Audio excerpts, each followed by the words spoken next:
I saw my dad for the very first time ever cry.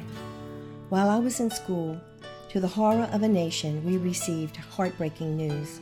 From Dallas, Texas, the flash, apparently official, President Kennedy died at 1 p.m. Central Standard Time, 2 o'clock Eastern Standard Time, some 38 minutes ago.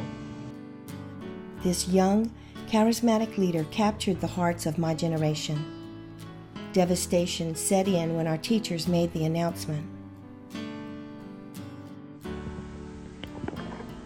Good afternoon, ladies and gentlemen. You'll excuse the fact that I'm out of breath, but about 10 or 15 minutes ago, a tragic thing, from all indications at this point, has happened in the city of Dallas. Let me quote to you this.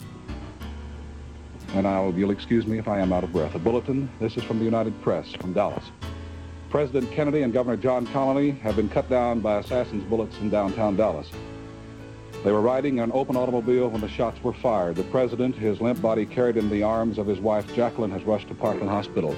I used to always wait for my dad to come home from work outside in the foyer of our apartment building that we lived in. I didn't hear my dad come home that day because he usually has his music blasting coming up the road, and he just walked in the house and kind of startled me and walked right past me, didn't even say hi or anything.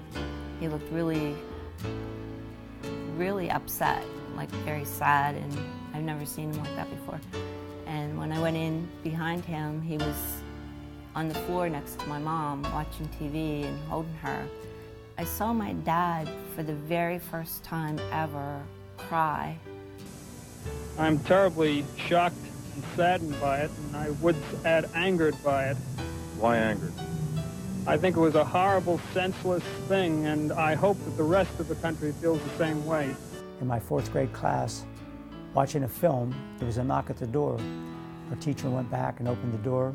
She came back in hysterical, shut the film off, proceeded to tell us that President John F. Kennedy had been shot in Texas.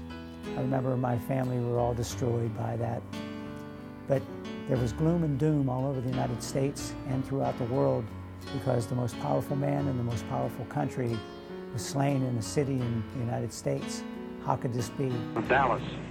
2 priests who were with President Kennedy say he is dead. I was watching TV, and on the TV I saw the news of his assassination. I just could not believe it. It was really heartbreaking. I just was overwhelmed by it all. His loss broke a million hearts.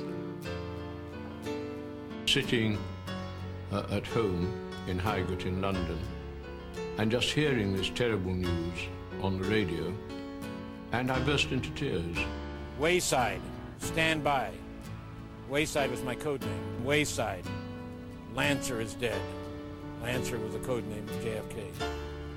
I was crushed. I mean, for me, it was the saddest moment of my life. A shocking news when I heard that he was assassinated in Dallas, Texas. It was a big shock to me and big shock to the world. Well, days after that, I mean, everybody was still talking about it, sad. The country looked like was falling apart. The morale was so bad. I would say that he is the only president, okay, that is recognizable, such as the name is so unbelievable. I mean, so respected, okay, throughout the world. John F. Kennedy was actually the voice of the world, and he was embraced by the common man. When John F. Kennedy was president, blacks were not allowed to go to specific schools, they couldn't buy homes, they couldn't vote. And it was because of John F. Kennedy's works that the Civil Rights Bill was enacted. John F. Kennedy actually gave the whole world a reason to look up. He gave everyone hope for a beautiful future. And I can remember to this day the feeling I had, standing in the living room and looking around at all the hysteria that's happening. Didn't quite understand it, but it was not only a birth, but an ending of time as we know it here in the United States. We all have been affected by the shot that was heard around the world on November 22nd, 1963. That's the first thing I thought of when I heard about it, yes. I thought that probably some segregationist crackpot or something, just they had it all planned out, and I really believe that his blood will be on their hands forever, yes. The next few days were a blur of documented national despair. Time has not diminished the impact and influence his life and death have had on the American people. The sadness of the drum cadence was heard around the world. Our most basic common link is that we all inhabit this small planet. We all breathe the same air.